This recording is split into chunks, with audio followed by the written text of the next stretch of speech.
F'dak iż-żmien Ġesù laqa il-folol tan-nies u qagħad ikellimhom fuq is-saltna ta' Alla u fejjaq lil dawk li kienu meħtieġu l-fejqan. Il-jum kien wasal biex jintemm. Resqu lejh it-tnax u qalulu: ibagħthom in-nies ħajmurru fl-irħula u r-rilsiet tal-qrib biex isibu fejn jistrieħu u jieklu xi ħaġa għax hawnhekk qegħdin f'post imwarrab.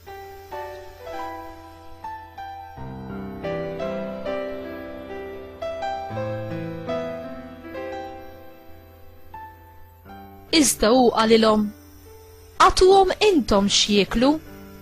Qalulu: ma għandniex aktar minn 5 ħobżiet u 2 ħutiet. Jekk Alla nqas ma mmorrux aħna stess nixtru l-ikel għal dawn in-nies kollha. Għax kien hemm madwar il-5,000 raġel. U qal lid-dixxipli tiegħu: qegħduhom bil-qiegħda 50-50. Hekk għamlu u qiegħdu lil kulħadd bil-qiegħda.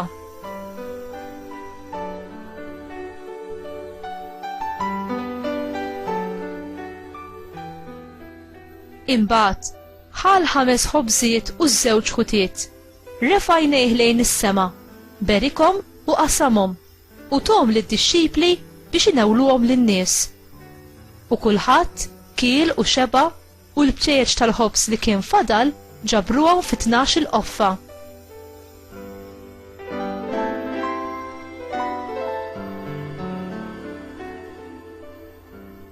Il-kelma tal-mulej tifħil lilek Kristu.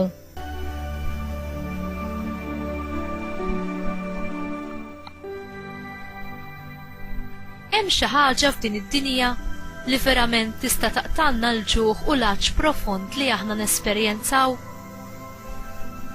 Folla kbira ta' nies inġabru biex jisimgħu lil Ġesù, bla dubju għax kellhom il-ġuħ għall-kelma tal-ħajja.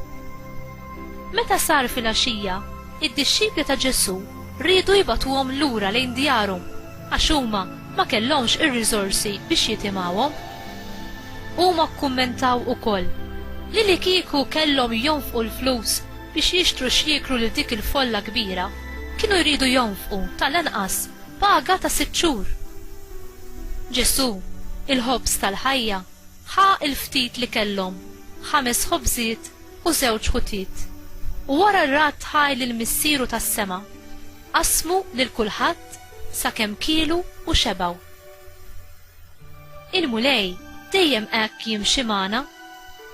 Ikun ridna nagħtuh il-ftit tagħna bil-fidi u l-fiduċja fih li hu kapaċi jimmultiplikah għal ġid tal-oħrajn.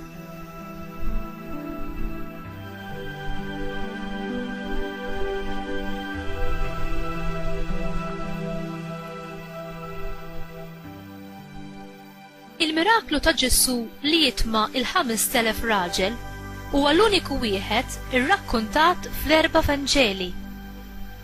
X'inhu s-sinifikat ta' dan il-miraklu?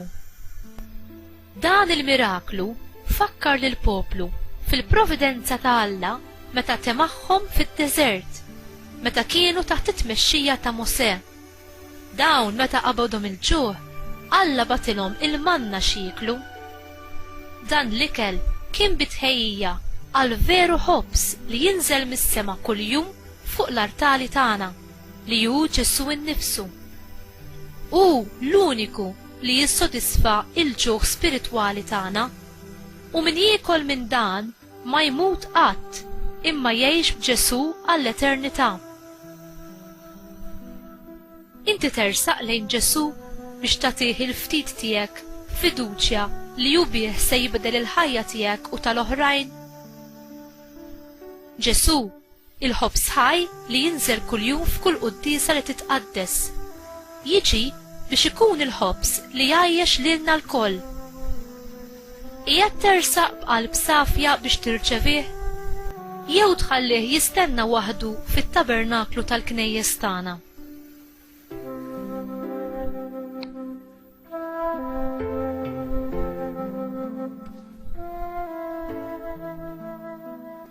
Mulej, int tissodisfa x-xewqat l-aktar profondi tal-qlub tagħna billi titmana bik innifsek fl-Ewkaristija mqazza. Imlini bil-gratitudni u għatini qalb ġeneruża biex nagħmel ħin għalik biex nipprepara bil-qrar u niġi nintaqa' miegħek fil-quddiesa u tqarbina, anki dik ta' kuljum.